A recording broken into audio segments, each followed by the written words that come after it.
Good evening. Tonight, we journey back 2,500 years to the marble-columned heart of ancient Athens, where democracy was supposedly born in all its glorious splendor.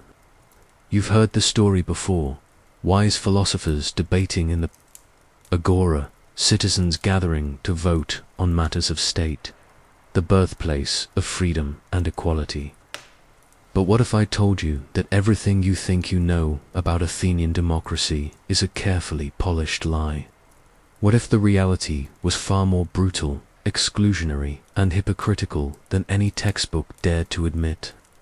Tonight, we pull back the marble facade to reveal a system built on slavery, steeped in misogyny, drunk on war, and manipulated by demagogues who turned public humiliation into an art form. This is the dark side of Athenian democracy, where the majority of people living in Athens had no voice, no vote, and no hope of ever being considered truly human. Before we pull back the curtain on the not-so-glorious truth of Athenian democracy, leave a comment below telling us where you're watching from and what time it is right now. Let's see which corners of the modern world are tuning in to the ancient past. And whether you're watching this at midnight with insomnia or procrastinating on your homework at 3 p.m., the irony isn't lost on me that you can participate in this global conversation more freely than most people who actually lived in the so-called birthplace of democracy. Picture this: it's a sweltering morning in 430 BCE, and the Athenian sun beats down mercilessly on the Nix hill. Thousands of men are gathering, their white chitons already stained with sweat, their voices rising in a cacophony of argument and debate. This is the Ecclesia, the famous Athenian assembly, where democracy supposedly happens. But look closer. Notice who's missing from this supposedly representative gathering. There are no women, despite making up half the population. There are no slaves, despite outnumbering free citizens. There are no metics, the foreign residents who built Athens' economy but could never belong.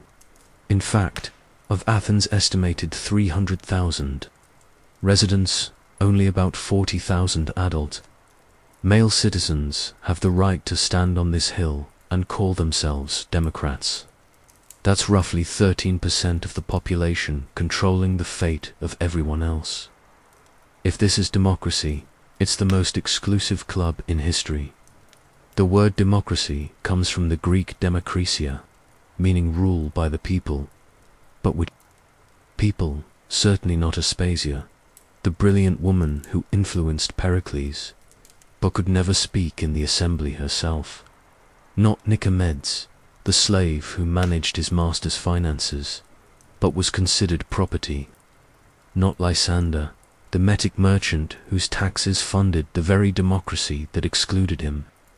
The Athenians had a very specific definition of people, and it was remarkably narrow.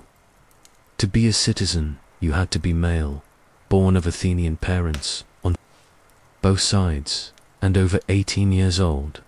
Even then, you could lose your citizenship for debt, cowardice, or simply angering the wrong politician. Democracy, Athenian style, was less about inclusion and more about who deserved to be excluded. Let's talk about slavery, because no honest discussion of Athenian democracy can ignore the human beings who made it possible. Modern estimates suggest that between 1/3 and 1/2 of Athens' population were slaves. These weren't just household servants, they were the backbone of Athenian society. They worked in the silver mines of Laurium under conditions so brutal that death was often preferable to survival. They labored in workshops, producing the goods that made Athens wealthy. They served as police, ironically enforcing the laws of a system that denied them basic humanity. Some slaves were skilled artisans, teachers, or administrators, managing complex businesses while their masters debated philosophy. The Athenian economy would have collapsed without slave labor, yet these people were completely invisible in the democratic process. Imagine the cognitive dissonance required to stand in the assembly and debate freedom while your breakfast was prepared by someone you owned. The exclusion of women was equally systematic and far more culturally entrenched. Athenian women lived in a state of perpetual legal childhood, passed from father to husband like valuable property. They couldn't own land, couldn't appear in court, couldn't even shop in the market without a male guardian. The closest most women got to political participation was through religious festivals, where they could serve as priestesses or participate in ceremonies. But even these roles were carefully circumscribed and ultimately served to reinforce their exclusion from real power. Athenian men justified this by claiming women were naturally irrational and emotional, unsuited for the serious business of governance. The irony is delicious when you consider how emotional and irrational Athenian politics actually were. The metics occupied a strange middle ground in this hierarchy of exclusion. These were foreigners who lived permanently in Athens, often for generations, but could never become citizens no matter how long they stayed or how much they contributed. They paid taxes, served in the military, and built much of Athens' commercial success, but they had no political voice. Some metics were wealthy merchants or skilled craftsmen who lived better than many citizens, but they remained political outsiders. The message was clear: Athens would take your money, your labor, and your military service, but true belonging was reserved for the chosen few. Now, let's step into the assembly itself and witness democracy in action. The Knicks could hold about 6,000 men, though it rarely filled to capacity except for the most dramatic debates. The space itself was carefully designed to create a sense of intimacy and immediacy.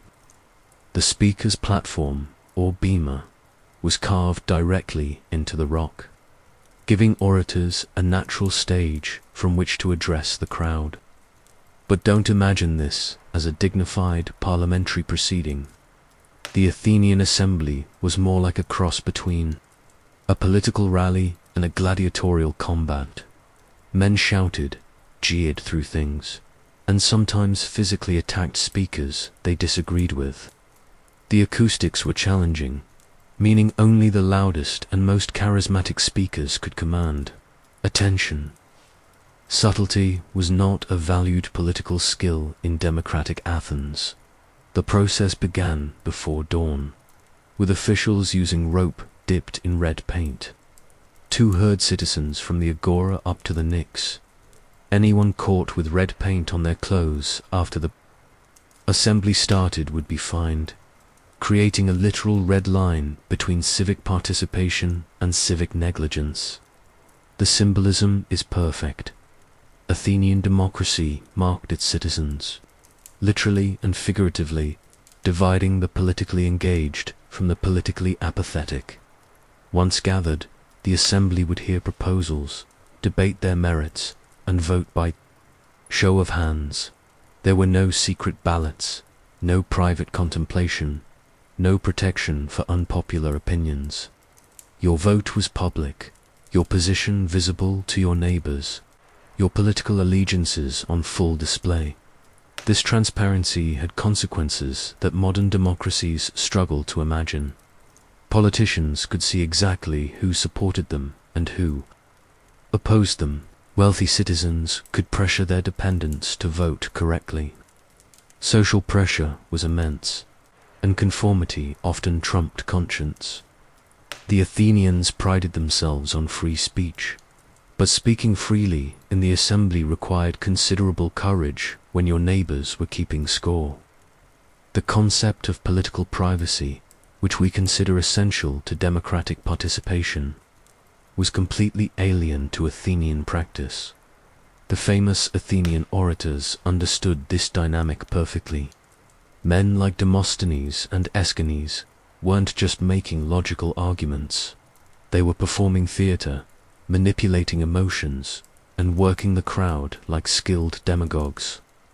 They knew that in a system where every vote was visible, the appearance of momentum was often more important than the substance of policy. They used every trick in the book: personal attacks, appeals to fear, false patriotism, and shameless pandering to the prejudices of their audience. Sound familiar?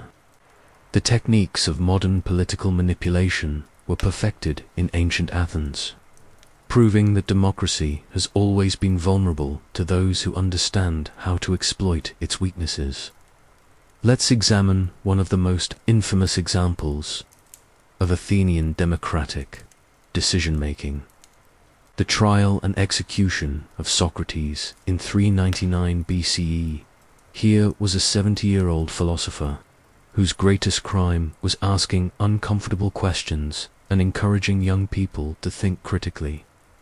The charges against him were deliberately vague, corrupting the youth and introducing new gods. But the real issue was that Socrates made people uncomfortable by exposing the contradictions and hypocrisies in Athenian society. He had the audacity to suggest that maybe, just maybe, the majority wasn't always right, and that popular opinion wasn't the same thing as truth. For this, a democratic jury of 501 citizens sentenced him to death. The trial itself reveals everything wrong with Athenian justice. The jury was chosen by lot from a pool of volunteers, meaning it represented not the full citizenry, but those citizens willing and able to spend a day in court. Many jurors were elderly men with time on their hands and grudges to settle. There was no judge to ensure fair proceedings, no appeals process, no protection for the rights of the accused. The prosecution had 3 hours to make their case. The defense had 3 hours to respond, and then the jury voted immediately. No deliberation, no time to consider the evidence, no opportunity for reflection. It was mob justice, dressed up in democratic clothes. Socrates could have escaped or gone into exile, but he chose to drink the hemlock because he believed in the rule of law, even when that law was unjust. His death became a powerful symbol of democracy's capacity for self-destruction. The moment when Athenian democracy consumed one of its greatest minds because he dared to question its foundations. The irony is staggering. The city that claimed to love wisdom sentenced its most famous wisdom seeker to death because his questions made people uncomfortable. But Socrates wasn't the only victim of democratic excess. The Athenians had institutionalized mob justice through a process called ostracism, one of the most fascinating and terrifying aspects of their political system. Once a year, if enough citizens requested it, the assembly would hold a special vote to determine whether anyone should be exiled from the city for 10 years. No crimes needed to be alleged, no evidence presented, no defense allowed. Citizens would simply write a name on a pottery shard called an ostracon, and whoever received the most votes would be banished from Athens within 10 days. Ostracism was supposedly designed to prevent tyranny by removing potential dictators before they could seize power. In practice, it became a weapon for eliminating political rivals, settling personal grudges, and punishing anyone who had become too successful or too unpopular. The process was anonymous, which encouraged cowardice and spite. Citizens could vote to exile someone for any reason or no reason at all. Too ambitious, ostracized. Too wealthy, ostracized. Too foreign-looking, ostracized. Made an unpopular speech, ostracized. The mere threat of ostracism created a chilling effect on political participation, encouraging conformity and discouraging excellence. Consider the case of Aristides, nicknamed the Just for his legendary honesty and fairness. According to Plutarch, an illiterate citizen approached Aristides.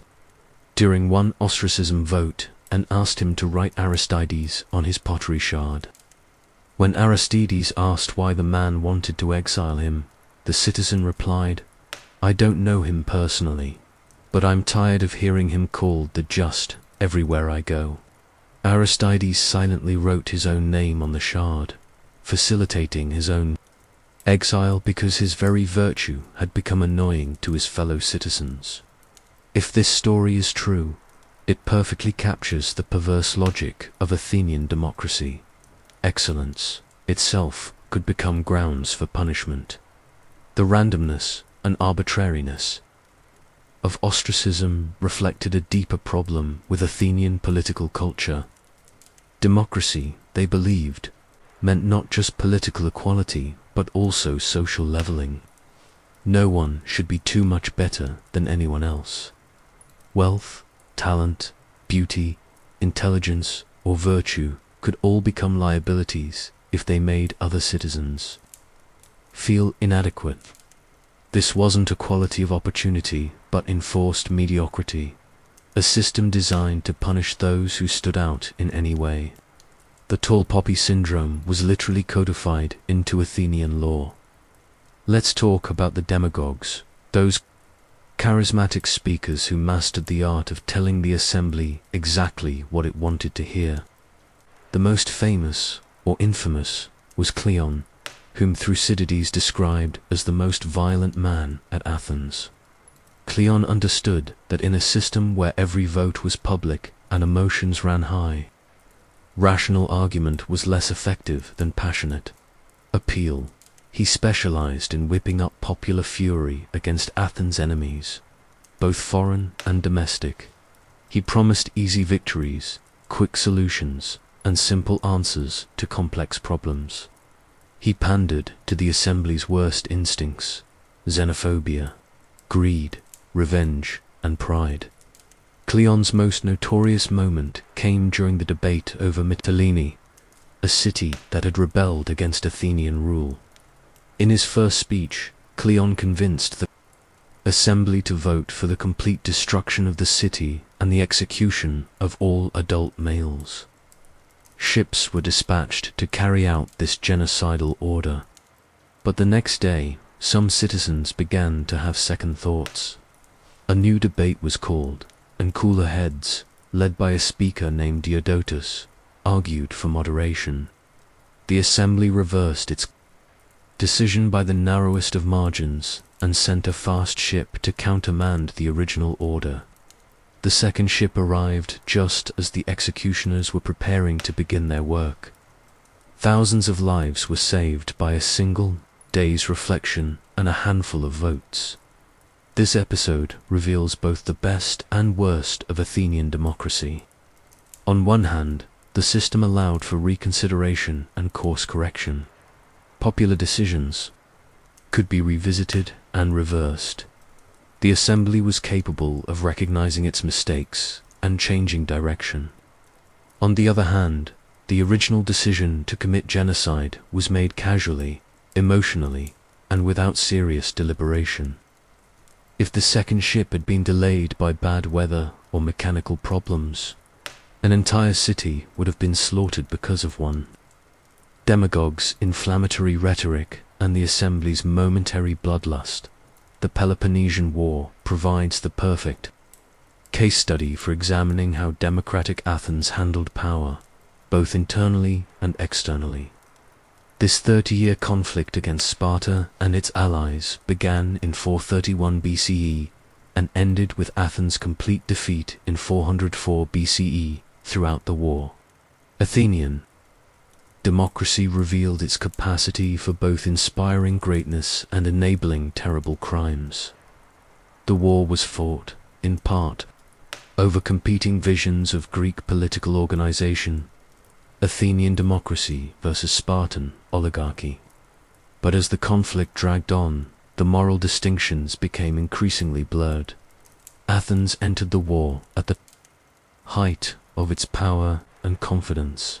The city controlled a vast maritime empire, extracting tribute from hundreds of subject cities across the Aegean. This tribute was theoretically voluntary, payment for protection against Persian invasion, but in practice it was extortion backed by military force. Cities that tried to leave the alliance were brutally punished. Their walls were torn down, their fleets confiscated, their populations sometimes enslaved or executed. The Athenians called this system a League of Allies, but everyone understood it was an empire built on fear and maintained by violence. The Democratic Assembly made all major decisions about the war, which cities to attack, how much tribute to demand, how to punish rebellions. These weren't abstract policy debates. They were decisions about life and death for hundreds of thousands of people across the Greek world. The assembly approached these weighty matters with the same emotional volatility they brought to domestic politics. Popular speakers could convince the citizens to launch costly expeditions on a whim or to massacre entire populations in a fit of rage. There was no institutional memory, no consistent strategy, no long-term planning.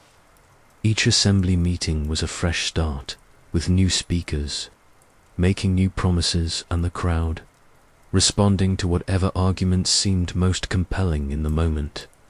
The most notorious example of democratic decision-making during the war was the Sicilian expedition of 415 BCE.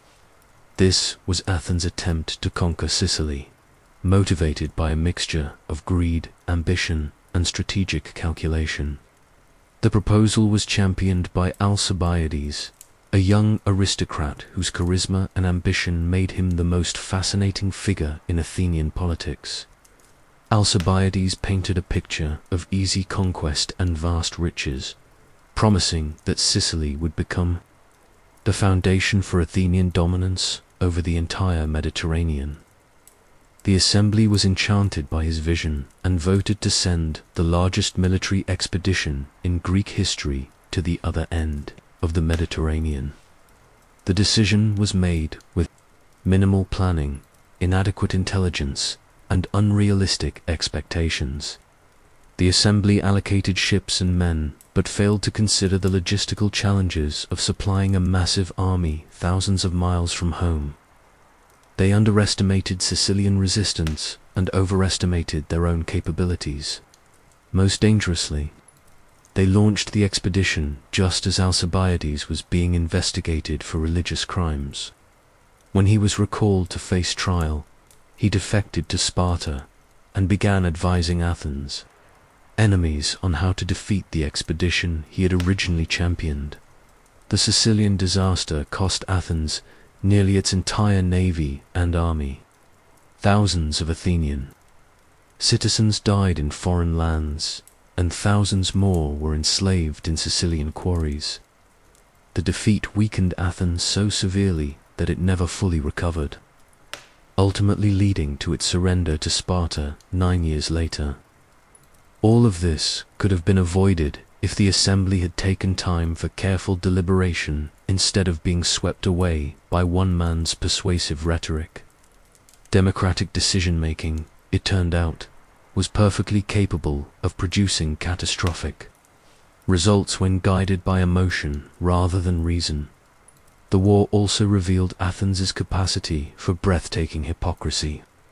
While fighting for democracy at home, Athens ruthlessly suppressed democratic movements in its subject cities, preferring compliant oligarchies that would ensure tribute payments. When cities rebelled, Athens typically installed puppet governments, composed of local elites who owed their power to Athenian support. The message was clear: democracy was for Athenians, not for anyone else. The very people who prided themselves on political freedom were perfectly willing to deny that freedom to others when it served their interests. The most chilling example of this hypocrisy came in 416 BCE, when Athens attacked the neutral island of Melos. The Melians wanted no part in the war between Athens and Sparta. They simply wished to remain independent and neutral, but Athens demanded that Melos join its empire and pay tribute. When the Melians refused, the Athenians laid siege to their city. Before the attack began, representatives from both sides met to negotiate. The resulting dialogue, recorded by Thucydides, provides one of the most honest and brutal analyses of power politics ever written. The Athenians made no pretense of moral justification. They told the Melians bluntly that questions of right and wrong only mattered between equals. Since Athens was stronger, it would do what it pleased, and Melos would suffer what it must. The strong do what they can, and the weak suffer what they must, the Athenians declared. This wasn't the language of democratic idealism, but naked imperial realism. When the Melians appealed to justice, the Athenians laughed. When they appealed to the gods, the Athenians replied that the gods, like men, ruled wherever they had the power to do so. The siege lasted months, but eventually Melos fell. True to their word, the Athenians executed all adult males and enslaved all women and children. An entire population was exterminated or enslaved because they refused to submit to Athenian domination. The decision to commit this atrocity was made by the Democratic Assembly in Athens, approved by thousands of citizens who considered themselves the champions of freedom and justice. The cognitive dissonance is staggering. The same men who debated political philosophy in the Agora voted to wipe out a small island population whose only crime was wanting to remain independent. These wartime atrocities weren't aberrations, but logical extensions of Athenian democratic culture. The assembly had been making life and death decisions about foreigners for decades, treating subject peoples as resources to be exploited rather than human beings with rights. The step from exploitation to extermination was smaller than most Athenians cared to admit.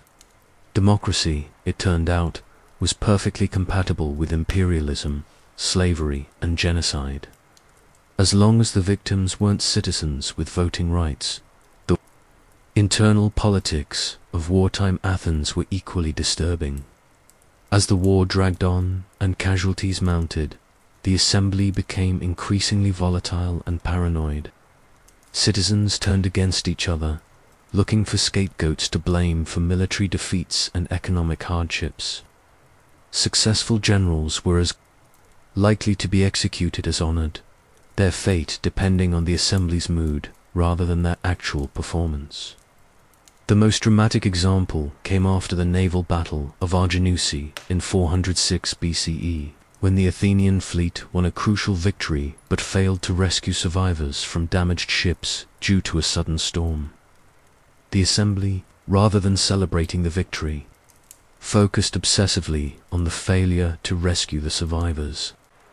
The 6 generals who commanded the fleet were recalled to Athens to explain their actions.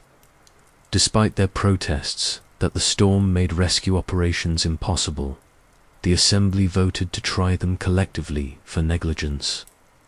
This violated Athenian law, which required individual trials for capital cases, but the crowd was in no mood for legal niceties. One brave citizen, Socrates, happened to be serving as president of the assembly that day, and refused to put the illegal motion to a vote. But his resistance only delayed the inevitable. The next day, with a different president, the assembly voted to execute all 6 generals. Only 2 of the generals were actually in Athens to face execution, but their deaths sent a chilling message to every military commander.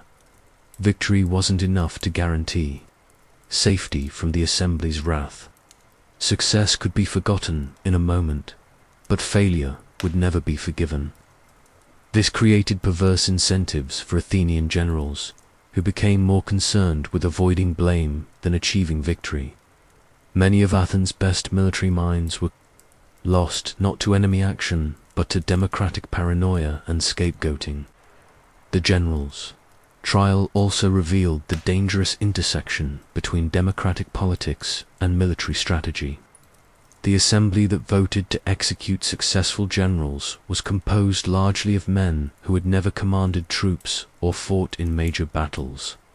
They were judging complex military decisions they didn't understand, based on incomplete information and clouded by emotion. The same democratic participation that was supposed to ensure wise collective decision-making instead produced rushed judgments and tragic mistakes. As the war continued, Athenian democracy began to devour itself.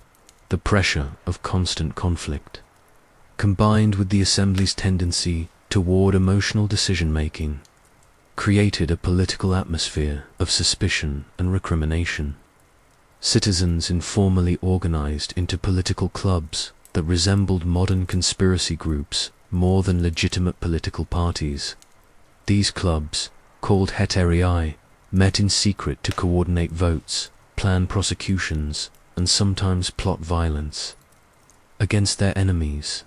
Democracy was supposed to bring political activity into the open, but the reality was a shadow world of private meetings and hidden agendas. The most dramatic example of this political paranoia came in for 15 BCE, just before the Sicilian expedition launched. Someone, or some group, went through Athens at night and mutilated the Hermes, the stone pillars topped with heads of the god Hermes that stood throughout the city. This act of religious vandalism sent shockwaves through Athens, not just because it was sacrilegious, but because it seemed to signal a broader conspiracy against the state. The assembly immediately launched a massive investigation, offering rewards for information and immunity for confessions. The Herm mutilation investigation quickly spiraled out of control, becoming a witch hunt that consumed Athenian politics for months. Citizens accused each other of participating in secret religious ceremonies, planning coups, and plotting with foreign enemies. Many of the accusations were clearly false, motivated by personal grudges or political opportunism, but the assembly was in no mood to distinguish between real evidence and malicious gossip.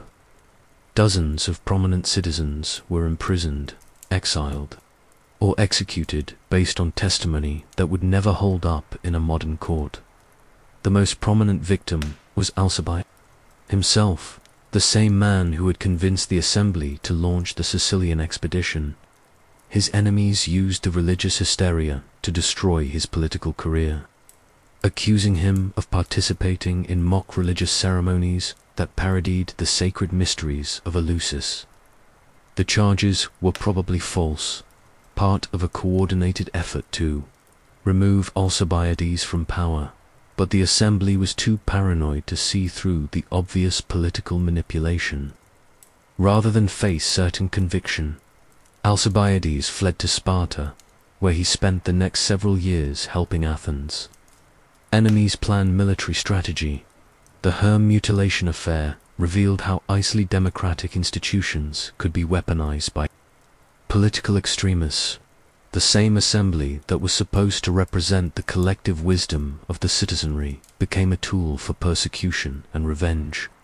Free speech, that cornerstone of democratic politics, became meaningless when citizens were afraid to express unpopular opinions or defend unpopular individuals.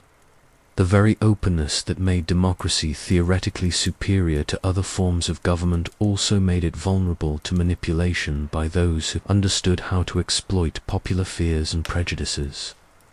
Let's examine the court system, another pillar of Athenian democracy that looks much less impressive under closer scrutiny. The Athenians were justly proud of their legal innovations: trial by jury, the right to legal representation, the presumption that accusers had to prove their case rather than defendants prove their innocence. These were genuine advances over earlier systems of justice based on aristocratic privilege or religious authority. But the reality of Athenian courts was far messier than the theory suggested. Athenian juries were massive by modern standards, typically composed of several hundred citizens chosen by lot. The largest juries could include over 1,000 men, making them more like small assemblies than deliberative bodies. The theory was that large juries would be harder to bribe or intimidate, and that the collective wisdom of many citizens would produce better verdicts than the judgment of a few experts. In practice, large juries were emotional and unpredictable, swayed by theatrical rhetoric rather than careful legal reasoning. The physical setting of Athenian courts reinforced their theatrical nature. Trials were held in large open spaces that could accommodate hundreds of jurors and spectators. The acoustics were challenging, meaning speakers had to project their voices and use dramatic gestures to command attention. Subtle legal arguments were less effective than passionate appeals to emotion. Successful lawyers weren't necessarily the most knowledgeable about law, but the most skilled at manipulation and performance. The time limits imposed on speakers created additional pressure toward sensationalism. Each side in a trial was allocated a specific amount of time, measured by water clocks, to present their case. There was no opportunity for extended cross-examination, careful analysis of evidence, or detailed legal research. Speakers had to make their strongest impression quickly, leading to arguments that prioritized emotional impact over factual accuracy. The system rewarded those who could tell the most compelling story rather than those who could present the most convincing evidence. Perhaps most troubling was the complete absence of legal precedent or consistent interpretation of laws. Each jury decided each case from scratch, with no obligation to consider how similar cases had been decided in the past. This meant that identical crimes could receive vastly different punishments depending on the composition of the jury, the skill of the speakers, or the political climate of the moment. There was no appeals process, no higher court to review questionable verdicts, no mechanism for correcting obvious mistakes. Once a jury voted, their decision was final, regardless of whether it was based on sound legal reasoning or momentary passion. The lack of professional judges was both a strength and a weakness of the Athenian system. On one hand, it prevented the development of a judicial aristocracy that might become corrupt or out of touch with popular sentiment. On the other hand, it meant that complex legal questions were decided by citizens who might have no understanding of law, precedent, or proper procedure. Juries were instructed to vote according to their oath to decide cases justly, but they received no training in what justice actually required in specific circumstances. The combination of large juries, time pressure, and theatrical atmosphere created perfect conditions for demagoguery. Skilled speakers learned to manipulate juries through techniques that would be considered improper in modern courts. Personal attacks on opponents, appeals to prejudice, irrelevant emotional manipulation, and blatant pandering to popular opinion. The most successful legal strategy was often to make the jury forget about the actual charges and focus instead on whether they liked or disliked the defendant as a person.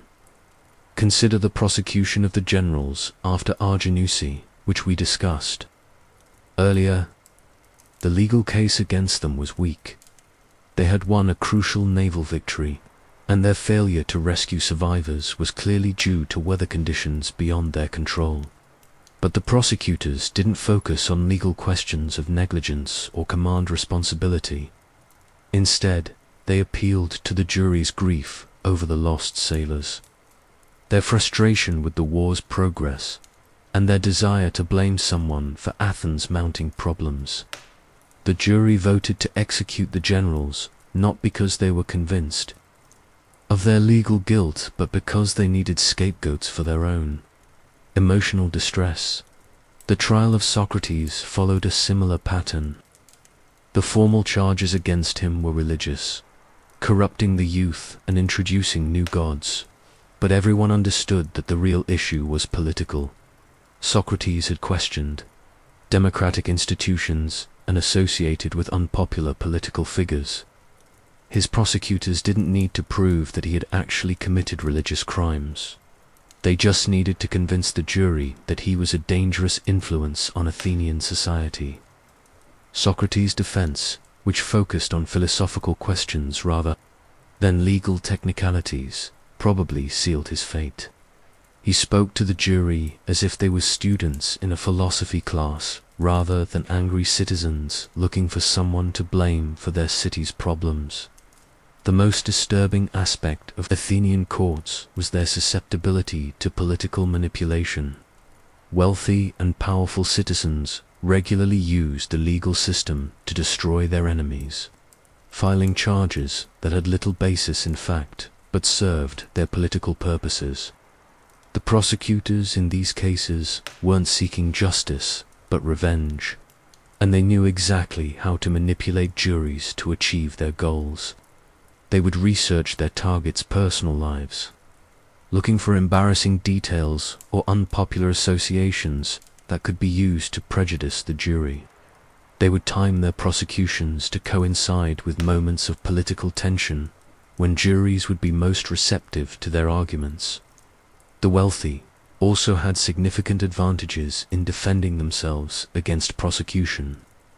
They could hire the best speechwriters, the most skilled orators, and the most effective character witnesses. They could delay trials until political circumstances were more favorable. They could sometimes intimidate prosecutors or jurors through implicit threats or explicit bribes.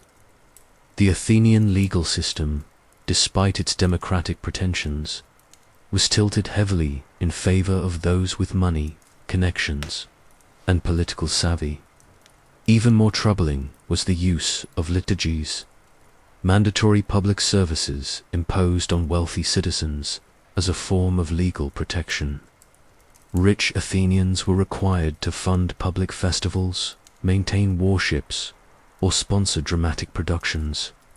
These liturgies were expensive and time-consuming, but they also served as insurance against prosecution. A wealthy citizen who had recently funded a popular festival or sponsored a successful military campaign could remind juries of his public service when facing criminal charges. The implicit message was clear. Punishing generous benefactors would discourage future public spending. This created a system where wealth could literally buy legal immunity, as long as it was shared strategically with the public. The daily reality of exclusion in Athens extended far beyond formal political participation. The social fabric of the city was woven from threads of hierarchy, privilege, and systematic oppression that touched every aspect of life. For the vast majority of Athens residents, democracy was not a lived experience, but a distant spectacle, something they observed from the margins, but could never truly join. Women's lives were particularly constrained by legal and social restrictions that modern minds struggle to comprehend. Athenian women were legal minors throughout their entire lives, first under their father's authority, then their husbands', and finally their sons if they were widowed. They could not own property in their own names, could not appear in court, except as witnesses in murder cases, and could not engage in business transactions worth more than a small amount.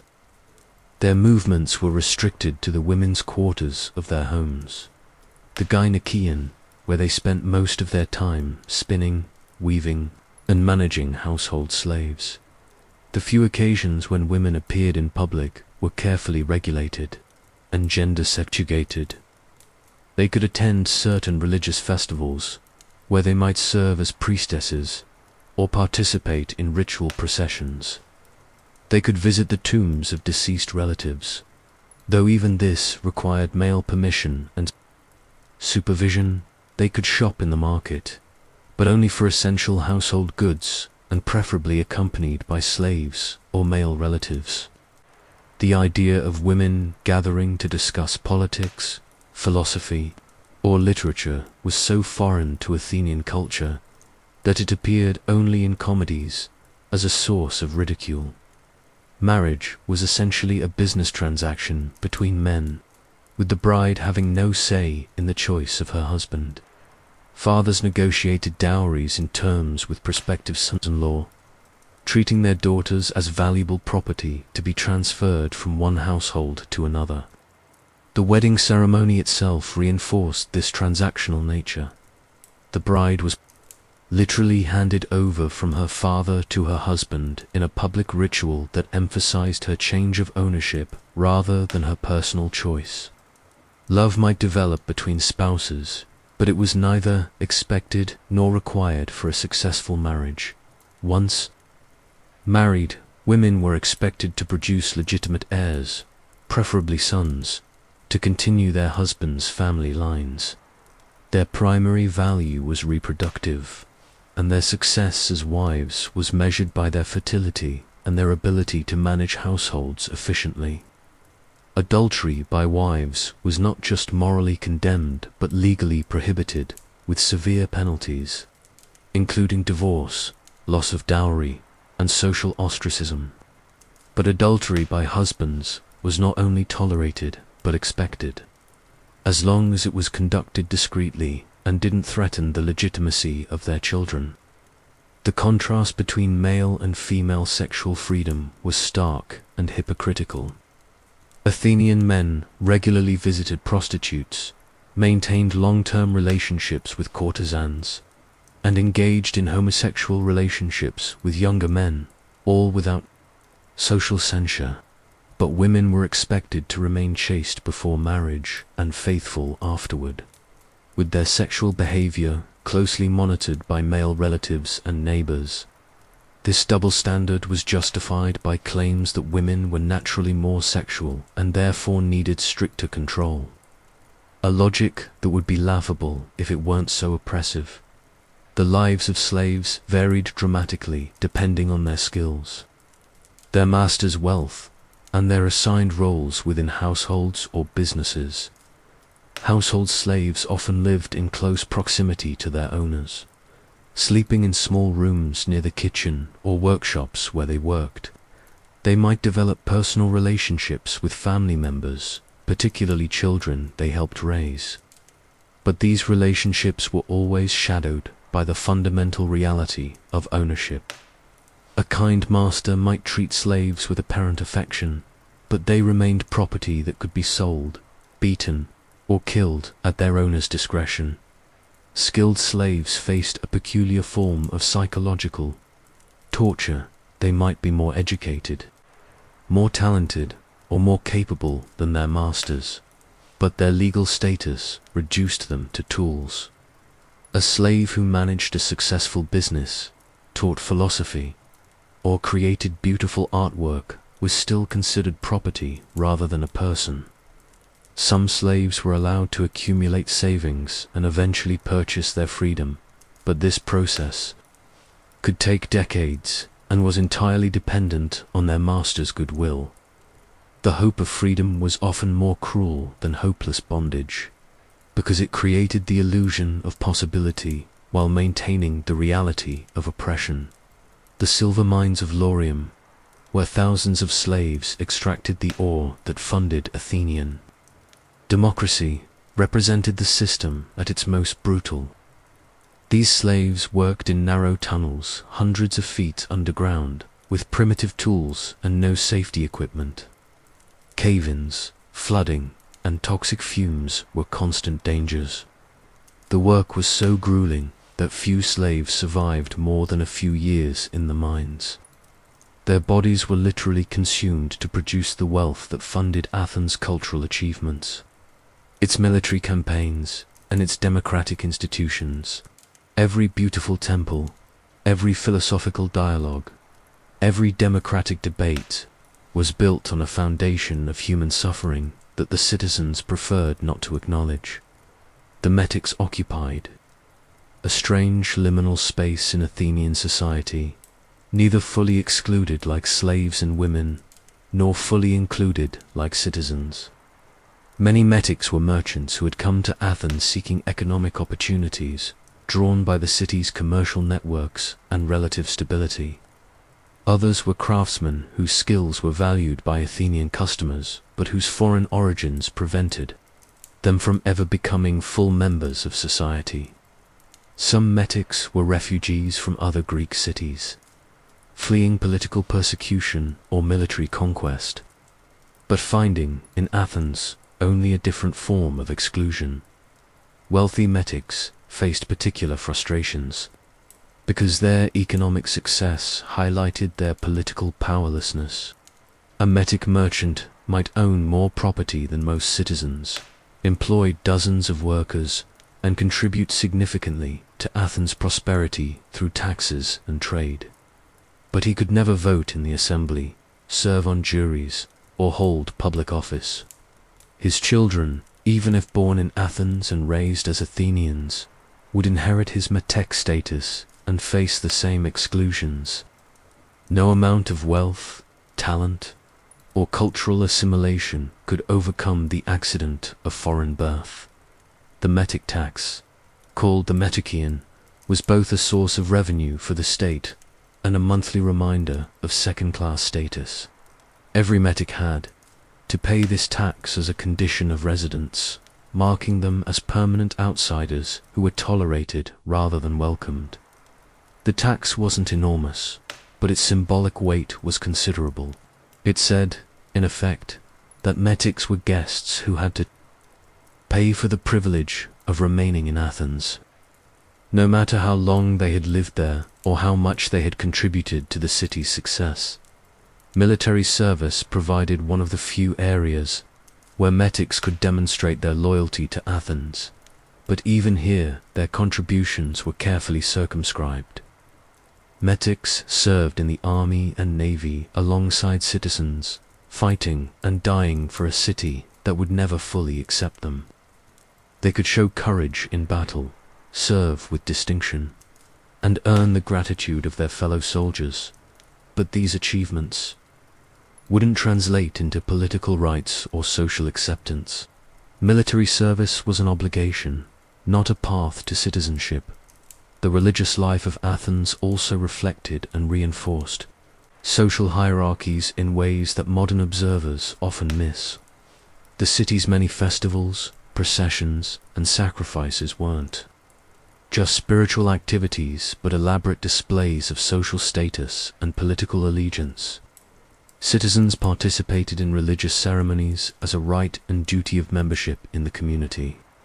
Metics could observe and sometimes participate in limited ways, but their involvement was carefully regulated to maintain their status as outsiders.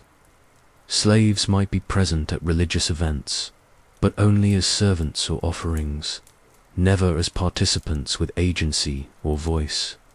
The Panathenaea, Athens' most important religious festival, perfectly illustrated these dynamics. The entire city participated in a massive procession that wound through the streets up to the Acropolis, where a new robe was presented to the statue of Athena. But participation was strictly organized by social status. Citizens marched in positions of honor, carrying sacred objects and leading sacrificial animals. Metics were assigned supporting roles, helping with logistics, but excluded from the most meaningful ceremonial functions. Slaves were present, but invisible, doing the heavy labor that made the spectacle possible, but receiving no recognition for their contributions, even within the citizen class. Religious participation reflected political and economic hierarchies. Wealthy citizens sponsored expensive sacrifices and received public recognition for their generosity. They served as priests and priestesses in important cults, positions that carried both religious authority and social prestige. Poor citizens could participate in public ceremonies, but lacked the resources to demonstrate their piety through expensive offerings or elaborate private rituals. Religion, like politics, was shaped by economic inequality and social competition. The physical geography of Athens reinforced these social divisions in ways that were both subtle and profound. The city was not a uniform space, but a collection of neighborhoods that reflected and reinforced social hierarchies. The wealthy lived in large houses near the agora and the slopes of the Acropolis, with easy access to the centers of political and commercial life. Their homes were built around courtyards, with separate quarters for men and women, reception areas for entertaining guests, and workshops for household industries. These houses were symbols of status as much as living spaces, designed to display their owners' wealth and tastes to visitors and neighbors. The poor lived in much smaller houses, often sharing buildings with multiple families or renting single rooms from landlords. These dwellings were cramped, poorly lit, and lacking in privacy. They had minimal furniture, simple decorations, and often served multiple functions as both living spaces and workshops. The contrast between rich and poor housing was visible to everyone and served as a constant reminder of economic inequality within the supposedly egalitarian democratic system. Slaves lived in the most marginal spaces of all, small rooms attached to their masters' houses, quarters above shops and workshops, or dormitory-style buildings near mines and large agricultural estates. Their living conditions were entirely dependent on their masters' resources and attitudes. A wealthy household might provide slaves with relatively comfortable accommodations, while a poor master might force slaves to sleep in storage areas or outdoor shelters. But even the best slave quarters were clearly marked as separate from family living spaces, physical manifestations of the social boundaries that defined Athenian society. The streets themselves reflected social hierarchies through patterns of movement and interaction. Citizens moved through the city with confidence and authority, stopping to debate politics in the agora, gathering in groups to discuss public issues, and claiming public spaces as their rightful domain. Metics moved more carefully, aware of their ambiguous status and the need to avoid attracting unwanted attention from officials or hostile citizens. Slaves moved through the streets on errands for their masters, carrying goods, delivering messages, or conducting business, but always as representatives of others rather than autonomous individuals. The marketplace was perhaps the most complex social space in Athens, where all these different groups came together in carefully regulated interactions. Citizens shopped for goods and services, but they also used the agora as a social and political meeting place.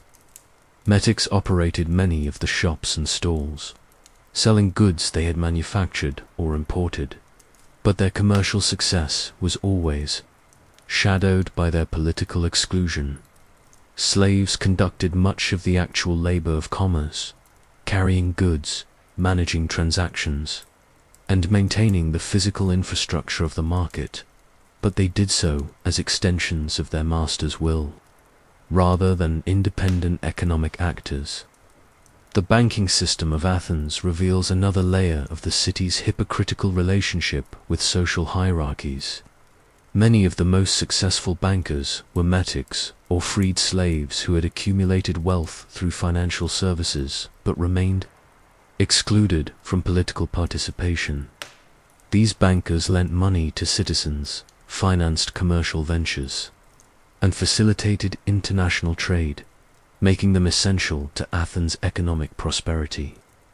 But their expertise in finance, their networks of international contacts, and their accumulated wealth couldn't purchase political inclusion. They remained outsiders who enabled the system that excluded them. Perhaps most revealing were the attitudes of ordinary citizens toward these exclusions.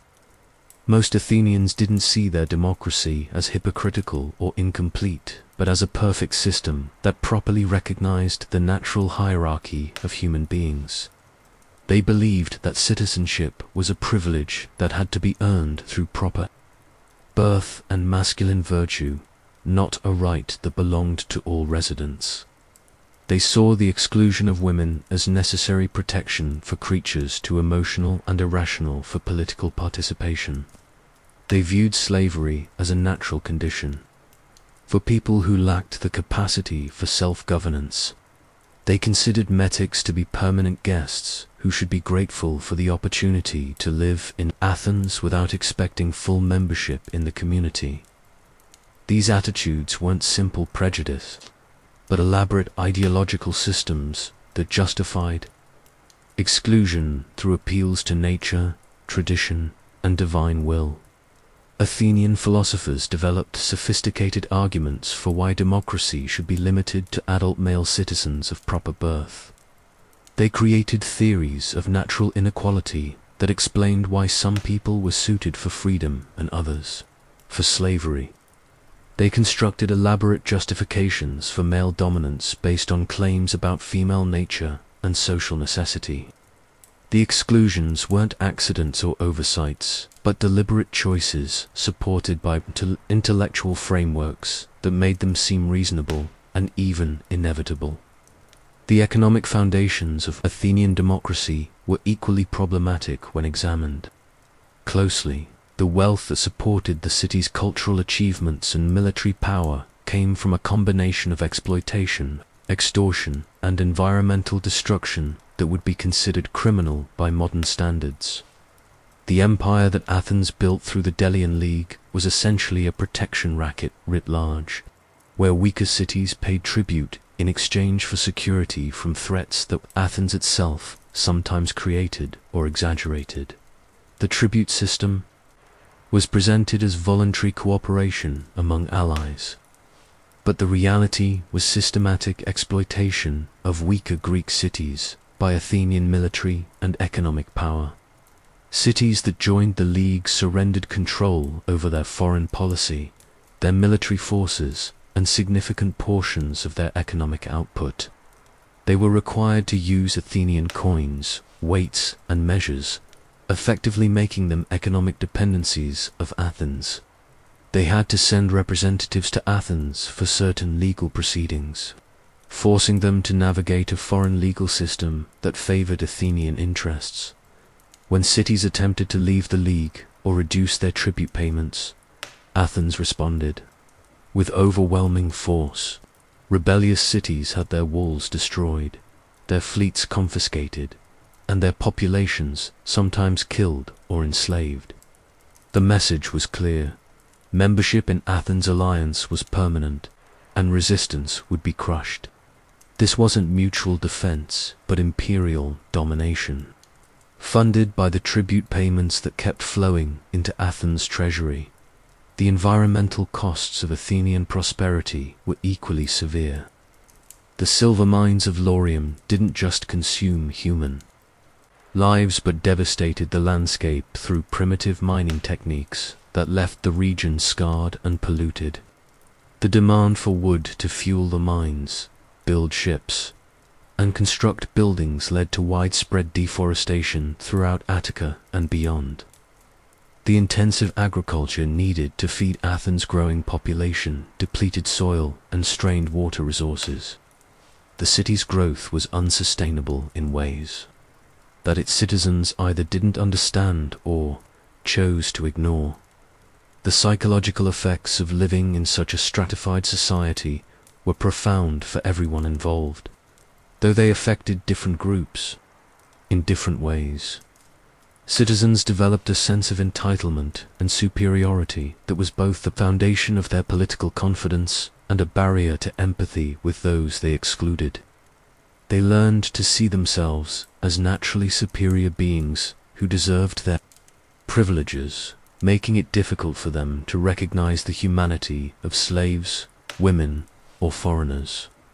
This sense of superiority was reinforced daily through their interactions with people who were required to defer to their authority regardless of personal merit or individual worth. The excluded groups developed their own psychological adaptations to survive in a system that denied their full humanity. Slaves learned to read their masters' moods, to anticipate their needs, and to present facades of loyalty and contentment that might earn them better treatment. Women learned to exercise influence indirectly through their relationships with male relatives and their management of household resources. Medics learned to navigate the complex boundaries of their partial inclusion, maximizing their economic opportunities while avoiding actions that might trigger hostile reactions from citizens. These psychological adaptations were survival strategies, but they also helped maintain the system by making exclusion appear natural and acceptable. When slaves appeared content with their condition, citizens could tell themselves that slavery was beneficial for people who couldn't handle freedom. When women seemed happy in their domestic roles, men could believe that political exclusion was actually protection. When metics accepted their second-class status without constant complaint, citizens could interpret this as evidence that the system was fair and just.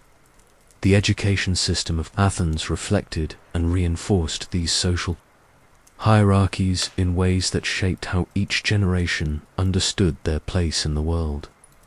Citizen boys received formal education that prepared them for political participation, military service, and social leadership.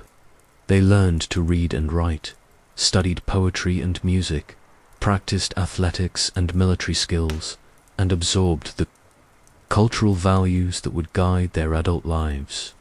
Their education was designed to produce citizens who could speak persuasively in the assembly, fight effectively in the army, and maintain the traditions that defined Athenian identity.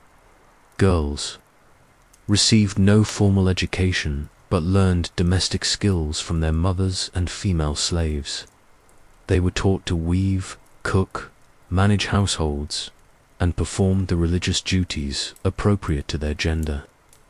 Their education was entirely practical, focused on the roles they would play as wives and mothers. There was no expectation that they would need to read complex texts, engage in political debate, or develop independent thinking skills. Their intellectual development was actively discouraged as potentially dangerous too.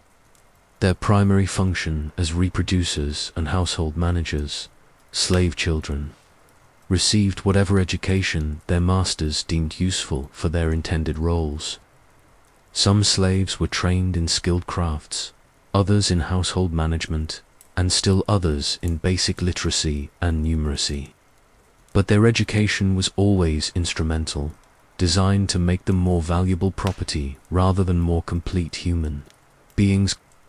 They learned what would make them useful to their masters, not what would fulfill their own potential or interests. The cultural productions of Athens, the art and literature we still admire today, were created within and reflected this deeply. Unequal social system, the tragedies of Aeschylus, Sophocles, and Euripides were performed at festivals, funded by wealthy citizens and attended by audiences that excluded most of the city's residents. The comedies of Aristophanes mocked political figures and social types, but reinforced conventional prejudices about women, slaves, and foreigners.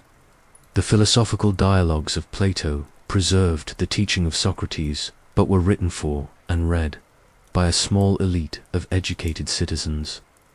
Even the architecture of Athens, the temples and public buildings that symbolized democratic achievement, were built by slave labor using materials extracted from subject territories. The Parthenon, that pinnacle of classical architecture, was constructed with marble quarried by slaves and paid for with tribute extorted from Athens' imperial subjects. Its sculptural decorations celebrated Athenian military victories and cultural achievements, but said nothing about the human costs of the system that made those achievements possible. The festivals, and public celebrations that brought the community together were carefully orchestrated displays of social hierarchy rather than genuine expressions of democratic equality. The Great Panathenea, held every 4 years, included athletic competitions, artistic contests, and religious ceremonies that reinforced existing power structures.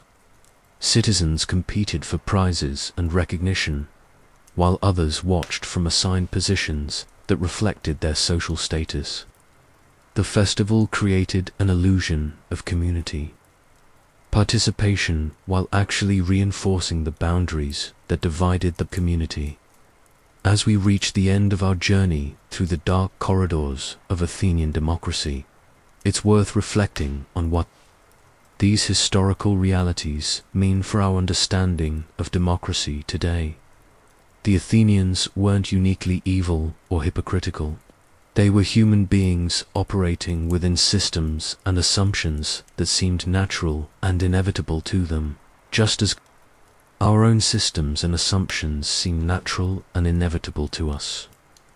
But their example reminds us that democracy is not a fixed concept with eternal meaning, but a contested ideal that has been defined and redefined by every generation that has claimed it.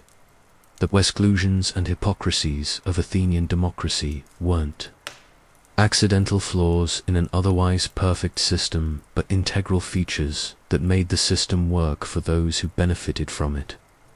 The political participation of citizens was made possible by the political exclusion of everyone else. The economic prosperity that funded democratic institutions was built on exploitation and environmental destruction. The cultural achievements that we still admire were created by a society that denied basic humanity to most of its members. This doesn't mean we should reject democracy or abandon hope for more just and inclusive societies, but it does mean we should be skeptical of romantic narratives about democratic origins and careful about assuming that democratic institutions automatically produce democratic outcomes. The label democracy can be used to justify systems that are fundamentally exclusive and oppressive, as long as the exclusions are embedded in the system's basic assumptions about who counts as fully human. The Athenian example also reminds us that progress toward more inclusive democracy has never been automatic or inevitable. Every expansion of democratic participation has required struggle against entrenched interests and established assumptions. The inclusion of women, racial minorities, the poor, and other previously excluded groups in modern democracies didn't happen because democratic logic naturally led to inclusion, but because excluded groups organized, protested, and fought for recognition as full human beings deserving of political rights.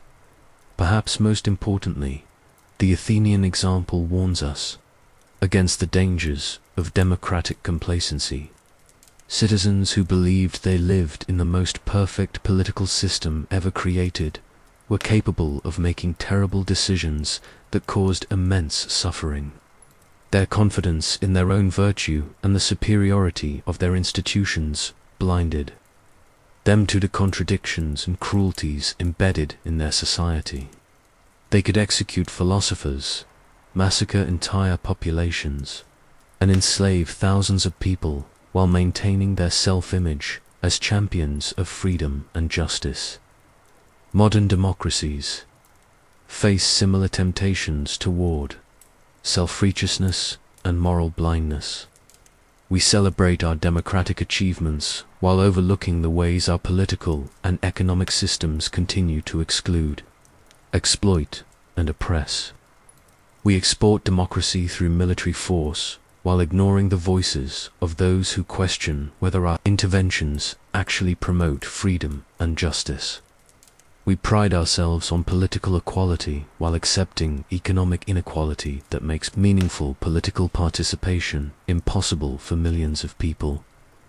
The Athenians teach us that democracy is not a destination but a process, not a system. but a set of ongoing struggles over who counts as fully human and deserving of political voice.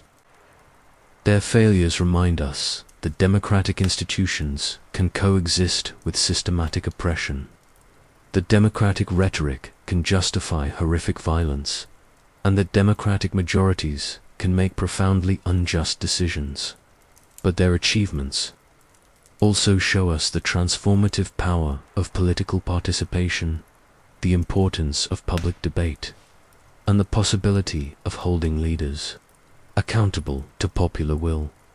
As we navigate the challenges facing democracy in our own time, we would do well to remember both the promises and the perils revealed by the Athenian experience.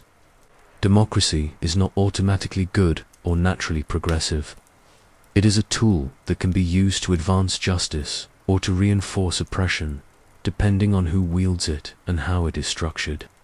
The question is not whether we live in a democracy, but what kind of democracy we are building, and who we are including in the process of building it. The marble columns of the Parthenon still stand on the Acropolis, weathered by time but enduring, as symbols of human achievement. But they also stand as monuments to human contradiction, built by slaves to celebrate a freedom they never knew, paid for with tribute extracted from cities that never chose to give it.